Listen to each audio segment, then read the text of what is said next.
Hi, my name is Ryan. My name is Brandon. My name is Caleb, and this is the King's Advocate podcast. We want to start off with a little bit of disclaimers like we always do. We are not professional scholars of the scriptures here, but we are students of it, and we do want to take all that we can from it.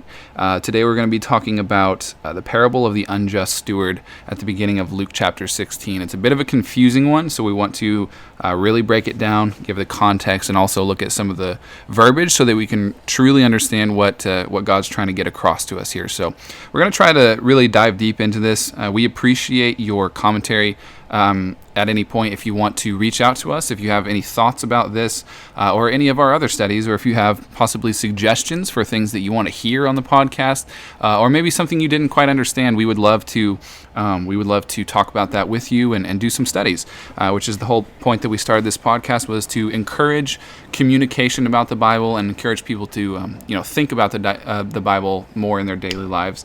One more thing that we want to mention before we get started here is that Isaac Springer, one of our members, is not with us today. He couldn't make it to this one, so it's just going to be the three of us for this one. He should be back for the next one.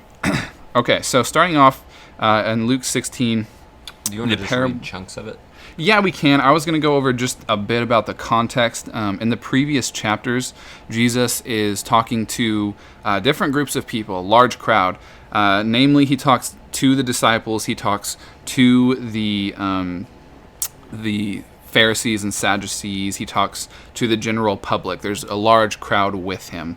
The Pharisees and Sadducees and those that would dispute him, they've been kind of on a roll here. Everything that he says, they try to dispute it. They try to make him look bad. They try to look for a reason to arrest him, like they always were doing. It's no different in this context. They've been out to get him this whole time, and every time that they say something wrong accusing him, he comes back and explains why that's not so, proving them with the scriptures here. So that's what's going on currently. Chapter 15 kind of leads into chapter 16 here.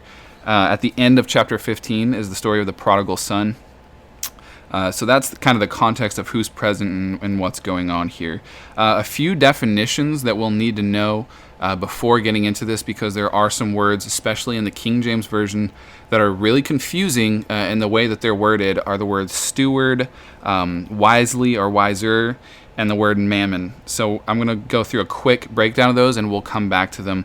The word steward in this scenario is referring to a manager of someone else's property. So quite literally, the way that we have managers at different employment positions today, that's kind of how it was back then for a steward. Just think of it like an accountant. That's basically what it is. Yeah. He had power over someone else's possessions, and he had standards that he was expected to meet with those possessions. The word wiser or wisely is a really important one to understand here. It means thoughtful, that is sagacious or discreet, implying a cautious character. Thayer's here, in his opinion of the definition of these Greek words, describes this as shrewdness or foresight, was the words that he used. And that means, and specifically in a worldly sense, making provisions for yourself, for your life on this earth, having foresight in a worldly sense. And that word mammon that we're going to look at, that's also another really important one for this context. When it says the unrighteous mammon, it's referring specifically to money, and the definition of that Greek word is confidence that is figuratively wealth personified. You also see the word mammon and the same Greek wordage here used to refer to the pagan god of wealth. So it was an unrighteous wealthiness. It was the unrighteous use and lust of wealth. So with those things in mind, going into Luke chapter 16 here, Ryan, do you want to read the first 5 verses and kind of see how far we get there? Sure. And he said also unto his disciples, There was a certain rich man which had a steward, and the same was accused unto him that he had wasted his goods. And he called him and said unto him, How is it that I hear this of thee? Give an account of thy stewardship, for thou mayest no longer be steward, or be no longer steward. Then the steward said within himself, What shall I do? For my Lord taketh away from me the stewardship. I cannot dig. To beg I am ashamed. Note here, to dig means he can't do like hard physical labor. Yeah. 16:4 says, I am resolved what to do, that when I am put out of the stewardship, they may receive me into their houses. So he called every one of his Lord's debtors unto him, and said unto the first, How much owest thou unto my Lord? Okay, so we've got this manager here, and he has done something wrong with his lord or his boss's possessions. He's likely embezzled. Yeah, he's probably taking some of it or doing something unjust with it. So he's called out for it, and he comes to the manager, and he's the Steward. The boss, the lord, the owner of the possessions, and he asks him, why have you been doing these things with my possessions? And the steward starts, he gets worried about this, so before he's kicked out of that position, he goes and makes provisions for himself. He goes to these other people, and he cuts their debts in half in order to receive things from them once he's lost his position. So he, takes more from the Lord, more from the owner, and makes worldly provisions for himself after he's lost this position. So he's taking from him even further. I'm going to go ahead and read verse 6 through 10 here, and we'll continue on. And he said, 100 measures of oil. And he said unto him, Take thy bill, and set down quickly, and write 50. Then said he to another, And how much owest thou? And he said, 100 measures of wheat. And he said unto him, Take thy bill, and write 80. And that's where he's cutting down their debts in order to receive from them. And the Lord commended the unjust steward, because he had done wisely. And that word wiser, again, there means having foresight in a worldly sense. For the children of this world are in their generation wiser than the children of light. The children of this world are people without. They're not Christians. The children of light refers to people who follow light, or people who follow Jesus here. And I say unto you, now this is Jesus speaking directly out of the parable verbiage. And I say unto you, make to yourselves friends of the mammon of unrighteousness, that when ye fail, they may receive you into everlasting habitations. He that is faithful in that which is least is faithful also in much, and he that is unjust in the least is unjust also in much. So, Ryan, you want to kind of break down what's going on here and kind of explain some of these confusing terms here in the middle of the passage we just read? Okay, so Caleb and I had a little bit of a disagreement. I think we were basically on the same page, but I was just being purposefully nitpicky, and mainly to annoy him. But but basically, what happens is the Lord, the Lord of the unjust steward, he applauds him. That's what commend means. He applauds him too, and he tells him that you've done good because you've basically provided for yourself, even though you were about to be put out and lose everything that you had. And he tells him, that basically the children of this world are in their generation. And I think that's important that he says in their generation, because, yes, in this worldly life, and I think that's what generation there means. The word generation is age. Yeah. So in their physical life, they may be more practical than us. They may be able to make more money than us because they're willing to do things that we're not willing to do. Exactly. But Jesus goes on to say, as an explanation in verse 9, he says, And I say unto you, make to yourselves friends of the mammon of unrighteousness. And then this part is really important. And he says that when ye fail, they may receive you into everlasting habitations. So this part is important, because if you can give all the money in the world to people who are outside of the church, or people who may be able to provide favors for you while you're on this earth, but there's only one person, there's only the Godhead that can receive you into everlasting habitations. So what he's saying there, what I believe he's saying there, is that we are to use our wealth, use any wealth that we have, whatever it may be, to glorify God, to do good things, and to follow God's will. I believe that's what he's saying there whenever he talks about make to yourselves friends of the mammon of unrighteousness, because there's no one else who can receive us into everlasting habitations. Only God can do that. And so what he's saying is use that money, even though it's not necessarily, it's not righteous. Money is not good or bad. It's only a tool that we have access to on this earth.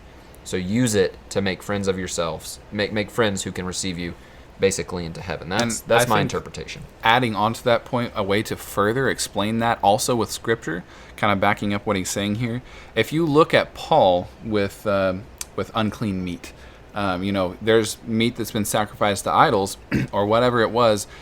He's going to the meat market and he's buying meat. To him, it's just meat. God made that meat, and he's going to use it to the nutrition of his body so that he can continue to serve God. That was the mindset that Paul had with that unholy meat, if you will.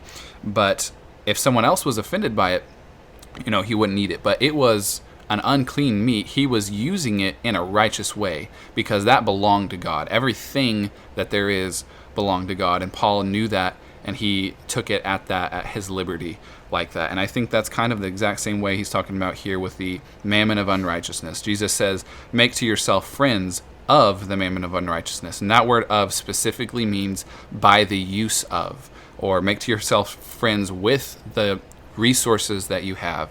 Specifically here, he's talking about money, or, in a worldly sense, useless money. Take those things that technically belong to God, those resources, and use them in a righteous way, just like Paul with the meal, which I think is a kind of a better way to understand it, if you will. You got anything, Brandon? I'm not as well apt on this parable as you guys. Gotcha. I feel like I'm the point of view of everybody listening to this. Are you confused? No. You understand? That's good. That's good. Because maybe the audience isn't. But I did hear what was going on before. Okay, fair enough. Yeah, we talked about this for a while before, just to make sure we had all of our scriptures in place. Okay, so let's read 11 through 15 and finish out the passage here. Brandon, if you want to read 11 through 15 for us. If therefore ye have not been faithful in the unrighteous mammon, who will commit to your trust the true riches? And if ye have not been faithful in that which is another man's, who shall give you that which is your own? No servant can serve two masters, for either he will hate the one and love the other, or else he will hold to the one and despise the other. He cannot serve God and mammon. And the Pharisees also, who were covetous, heard all these things, and they derided him. And he said unto them, Ye are they which justify yourselves before men, but God knoweth your hearts, for that which is highly esteemed among men is abomination in the sight of God. Okay, so a couple of things here, starting back in verse 10, where Jesus said, he that is faithful in that which is least is faithful also in much. Kind of this idea that carries on through the rest of the passage here.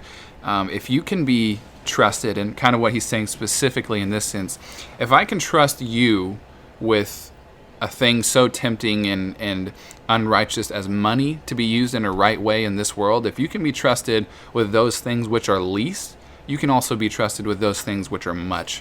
And those are two completely opposite things he's talking about there. In that word least, he's talking about the mammon of unrighteousness and these worldly, non-lasting things. With that word much, he's referring to spiritual things and actually valuable things. So he's contrasting that, and he contrasts it multiple times, both in the story and in his explanation afterwards, of how those things are completely opposite, and how if you can pass that test of being able to use the things of this world in the correct way, you can be trusted with more than that as well. Well, I think that's also illustrated in a couple chapters after in Luke 19, where there's a parable of not the talents, but the pounds, which is very similar.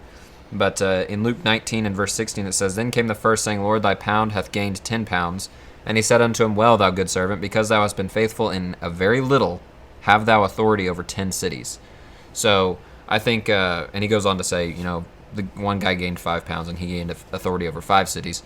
So I think it's kind of the same idea, the idea of being faithful in that which is least. Money is not really that important. It's, we give it a lot of importance here on the earth because we live in such a capitalistic society, and it's given a very high value in that society. But in truth, God values it very, very little. The only thing that it's meant for is it's meant to glorify God, and yes, give us the ability to do the things we need to do while we're on this earth. But if we can be faithful in that and use that to God's glory, it's just like Caleb was saying. If we can be faithful in that, God's going to give us so much more, and it's going to be so much more worth it. Yeah, and he kind of carries that idea on there, and then it specifically points out in verse 14, and the Pharisees also, who were covetous, that word covetous means loving of money, heard all these things, and they derided him, or they mocked him, and they were upset at him, and they kind of just threw it back at him. And he said to them, Ye are they which justify yourselves before men, but God knoweth your hearts, for that which is highly esteemed among men is an abomination in the sight of God. And I think that's a really important distinction to make here, and a really important thing to understand is that God does know your heart. God knows everyone's hearts. And if you're one of those people that may be justifying those things to yourself or trying to justify yourself to other men, it doesn't matter, because God knows your heart, and he knows the way that you either love money or you're on the opposite side going to use it to glorify him and serve other people. Make to yourself friends by the use of the unrighteous mammon. God knows what you're doing with that. So you have to use it in the right way. He's going to bless different people differently, and you're going to have different opportunities. But if you don't take advantage of those opportunities and use them in a righteous way, you're going to end up crushing yourself, and you're going to love money and bring damnation to yourself. I think it's in 1 Timothy, or maybe it's 2 Timothy, where he talks about those who would be rich have gone down the path of destruction and pierced themselves through with many sorrows. It's if your entire goal in life is to get rich, you may well accomplish that goal, but I can guarantee you, at what cost?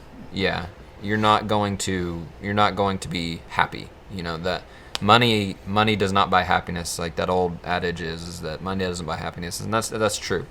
Money can buy you a lot of things. It can buy you, you can be comfortable your entire life, but if you pursue money with the unending goal in mind to be rich, when you finally attain that, first of all, it's never going to be enough. It's never attainable, yeah. First of all, it's never going to be enough. And second of all, you're going to lose everything of real value in your life, because the love of money will push away your friends, it'll push away your family, it'll push away God, it'll push away everything that's important in this life, and you'll destroy yourself by seeking after money. And I think that's a really important point, that how money, you never want to stop seeking it. There's never a point that you reach where you just have enough money, and that's very evident through the way that people have lived in society, and people who have sought after money never stop seeking after money up to the end of their life. They're continually seeking more and more money, and it doesn't matter how much they make, they always need more. It's a never-ending chase. And I think if you give yourself that excuse that you just want to hit a certain point,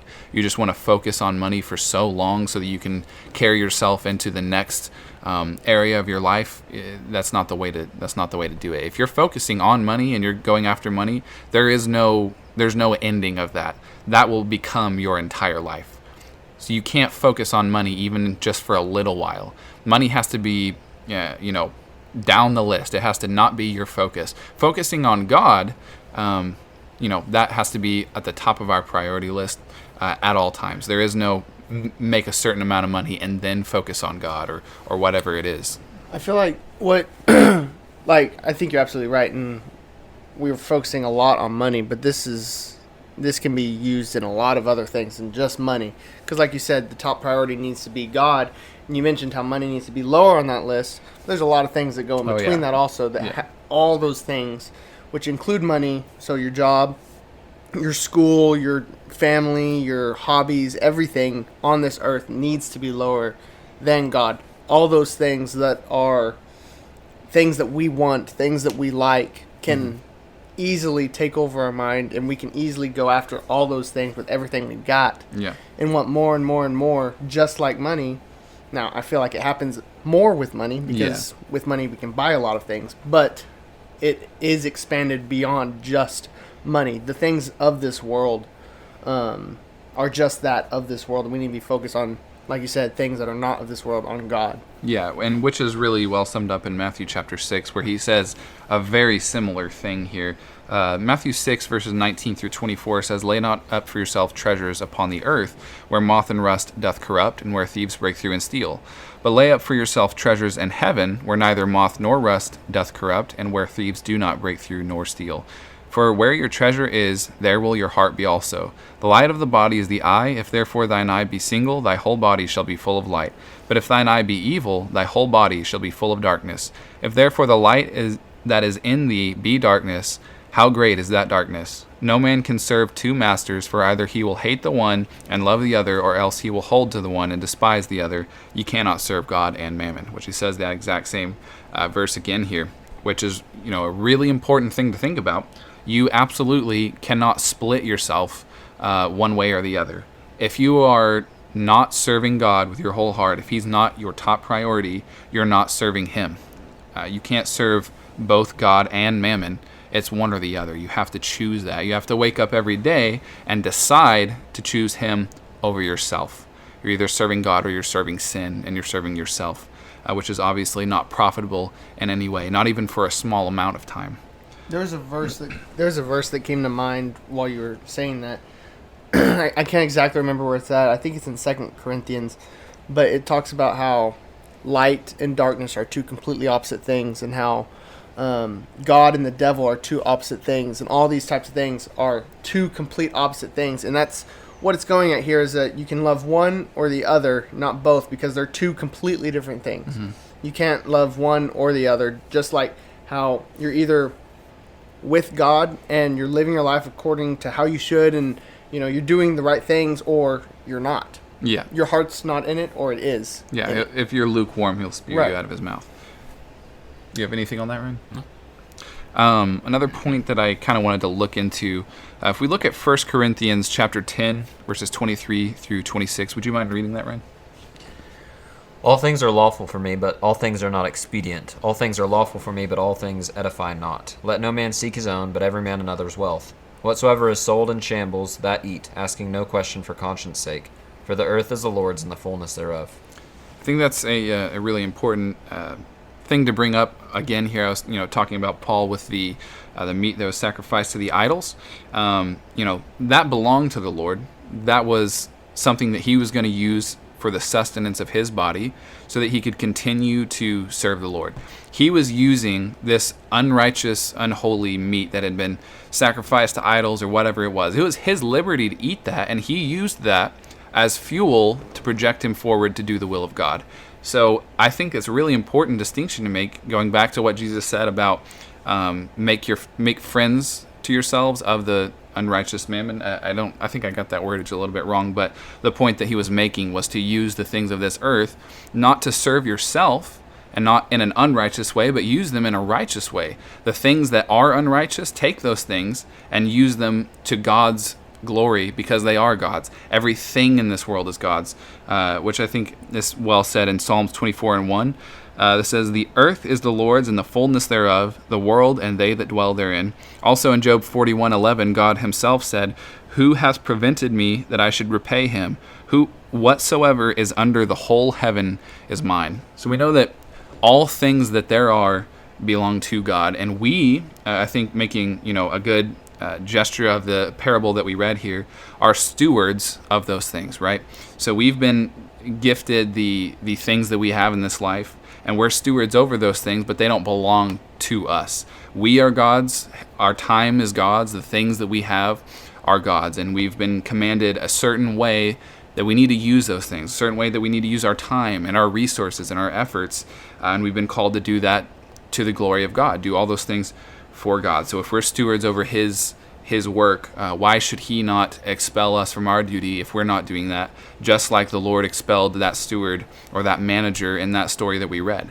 If we're using his resources and we're making the wrong use of those things, he's going to expel us the same way. Because if we can't be trusted with just the small things of this world, we won't be trusted with the great things of the next world either. So I think that was a good contrast to make there, and another good point to bring up. Do you guys have anything else that you want to? Not necessarily to add, because I feel like you covered it well, but for our listeners' sake, you read in 1 Corinthians 10:23 through 26, he says, "Whatsoever is sold in the shambles, that eat." What are the shambles? The marketplaces. What marketplaces? Of meat in the streets, maybe, like a taco truck. It actually is the meat markets. That's what it means. I was so close. The taco truck is basically today's shambles. But the tacos aren't sacrificed to idols. Also, or anything. they're probably they're just tacos. They're cooked. Hopefully, yeah. A butcher's stall meat market. That's what a shamble is. Yeah. You know who I learned that from? Mike. No, from Rusty. Rusty. On Wednesday. Oh, when he told it to all of us? Yeah, that's a good point. Rusty, if you listen to this, Brandon and Caleb were not paying attention, but I was. I was. Next, we're going to talk about the pride of life.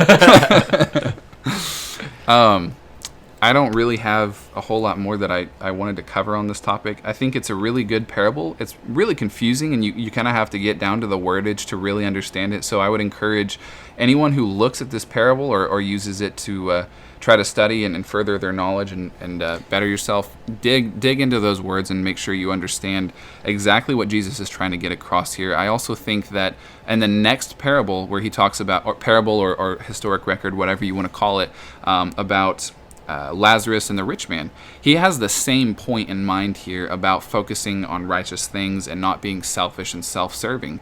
In that parable, the rich man served only himself. He didn't care about the poor dying man that was out at his gates begging just for the crumbs. He didn't care about that man. So why would he be gifted, in the next life? No, he was tormented, and the man who was just begging for crumbs, he was comforted. I think that kind of leads into the same exact point just said in a little bit of a different way. There's also more that you can take from that, but I think that it's one full idea in Luke chapter 16. So definitely an interesting study. Ryan, did you have something you were wanting to add? I actually have a funny story about this parable, and I won't use any names so that nobody... is one of us in it? It's not. None of you. It's just me. Just me getting embarrassed. So to show you that I'm not prideful.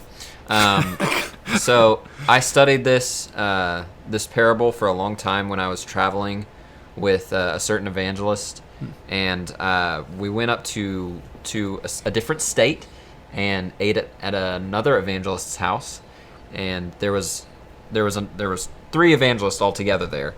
And one of them, asked me what I had been studying, and I told him I was studying the parable of the Unjust Steward. And he told me, since we had stayed with a different evangelist in a different state earlier, and I had still been studying it. So many options. So many different evangelists. He told me to call that evangelist, and first he gave me a phony explanation as to what the parable of the unjust steward meant. On purpose? On purpose. To prank you? To prank me. And then he told me to call the other evangelist that I had stayed with and give him that phony explanation. And so I did. And he said the very first thing after I gave that very, very obviously wrong explanation, and I knew it was wrong. Like, I felt like it was wrong, but there was a lot of people looking at me, and I just didn't know what to do, so I did. I called the guy. And he said, well, and then the entire room burst into laughter, and it was so embarrassing. And the evangelist, so I got off the phone with the guy, and the evangelist who had fed me the fake story, he was like, do you know what the Bible says about people who are tossed to and fro with every wind of doctrine? He says those people are not going to inherit the kingdom of God. You got. And then I said, do you know what the scriptures say about liars? Oh! It was pretty good. But I wish I had been there for that. I was totally embarrassed. It was so bad. Don't get tossed to and fro. Yeah, study these things And out don't for lie. yourself. And don't lie. And like we talk about at the beginning of every podcast, we're not professionals. We don't have all of the knowledge. So please look into these scriptures and find the truth in this and apply it to your life in the best way that you can, and share it with other people once you have that understanding. Another thing that we want to kind of wrap up with here is just to keep the audience in mind. We again are looking for we're looking for comments from you guys and input from you guys. If you would just take a little bit of time to reach out to us and tell us, if you have any misunderstandings about the things we were saying, or if you have a different view and you'd like to share it with us, if you want to study with us on a particular topic, if there's a particular topic you've been thinking about and you may want to hear about, we'd love to study that out. We'd really appreciate that challenge to study that out and get deeper into the Word. So please stay in communication with us. Reach out to us in any way that you can. You can reach us at our email address listed on all of our contacts. You can also find it at our website and different things like that. So please stay in. Contacts are? Our email, our comments on our videos, our comments on our social media posts on Facebook and Instagram, messages through Facebook. I'm not really sure where else. I think that's about it. Yep. Yeah. Okay. Well, yeah. There's those resources out there. So please get with us and let's talk about the Bible more and get to thinking about the Bible. So I don't have anything else that I wanted to mention. If you guys did. So without further ado, I'm Caleb. I'm Brandon. And I'm Ryan. Thank you for listening to the King's Advocate podcast.